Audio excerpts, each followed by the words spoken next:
చంద్ర భాయ్ తీవే ఏది అన్న ఇట్రా మైల్ మేడం అర్థం వస్తే ఇట్రా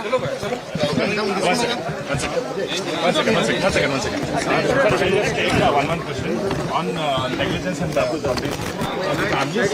We were waiting in your car. We were there since you came, but we thought you will not come here. One second. Well, we are being joined by Mr. Kedia here.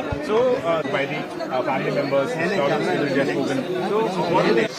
8 बजे तक कोई rescue operation करने वाले थे ही नहीं। तो ultimately आके क्या करें, लाशों को उठ, तो उनका गुस्सा और उनका जो आज का दर्द है उनकी चीज समझ आई। यहाँ पे एक शोक सभा भी अभी की गई लोकल एसोसिएशन की तरफ से, उनमें उसमें से एक ही चीज हमको समझ आ गई कि जो फायर ब्रिगेड आया था देरी से, उसमें पानी नहीं था, और जो फायर वाले आए थे उनके पास मास्क नहीं था, अंदर जाने के लिए मास्क नहीं था। फायर एक्सीडेंट जब होती है तो उसमें नॉर्मल प्रोसीजर यही होता है कि लोग अगर कोई मरता है तो उसमें नॉर्मली बर्न्स से ज्यादा धुआं से, स्मोक से मरते हैं। तो आज यहाँ पे 17 लोग एक ही फैमिली से अगर मर गए, उनकी अगर डेथ हो गई, तो मैं तो बस एक ही चीज कहूंगा, अगर गवर्नमेंट थोड़ा घटना में वो यहीं पे खत्म हो गया। अल्टीमेटली जब एक फायर इंजन आया तो उसमें पानी नहीं है, अल्टीमेटली जब एम्बुलेंस आया उसमें मास्क नहीं है, तो क्या परवाह है, क्या फायदा है। तो यहाँ की जो एसोसिएशन और यहाँ के जो फैमिली मेंबर है टोल्ड अस कि please make sure that this does not recur, this does not repeat again, and no other precious lives are lost. This is purely the criminal negligence of the department. Sir, I just wanted to know, you have discussed with the associations and The local area, the neighborhood. Tell us what they are saying. The neighborhood entirely is united in grief. They are conducting a Shok Sabha. They have invited us, so we went there.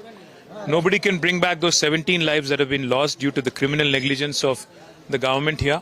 But unfortunately, we know, what we have seen today is a shocker, because the local association members and also the family members are saying one thing. Fire accident जब हुआ, 1 घंटे तक 1 hour 45 minutes तक लोग पुकारते रहे और phone पे फोन करते रहे, बट कोई आया नहीं गवर्नमेंट की तरफ से। अल्टीमेटली जब आए, फायर इंजन जब आई, उसमें पानी नहीं था, और उनके पर्सनल के पास, जो फायरमैन होते हैं, उनके पास मास्क नहीं था अंदर जाने के लिए, दुआ में उनको उठा के बाहर लाने के लिए कोई ट्रेनिंग नहीं थी, और जो EVDM करके इंस्टीट्यूशन था, enforcement vigilance and monitoring directorate, वो भी पता नहीं, I think it has been disbanded और अबैंडन्ड।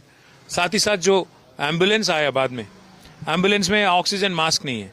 जब फायर एक्सीडेंट होता है, लोग बर्न्स के साथ साथ धुआं भी अंदर जाने की वजह से लंग्स में एस्फिक्सिएशन के साथ उनकी डेथ होती है।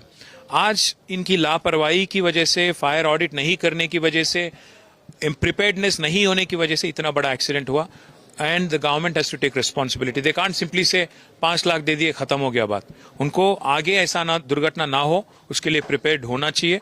मॉनसून आ रही है आगे, और समर भी 1 महीने तक है। इमीडिएटली एक इंडिपेंडेंट प्रोब को कॉल करना चाहिए, और क्यों एक्सीडेंट हुआ, क्यों रिस्पॉन्स नहीं मिला गवर्नमेंट डिपार्टमेंट्स की तरफ से, इस पे एक्शन भी होना चाहिए।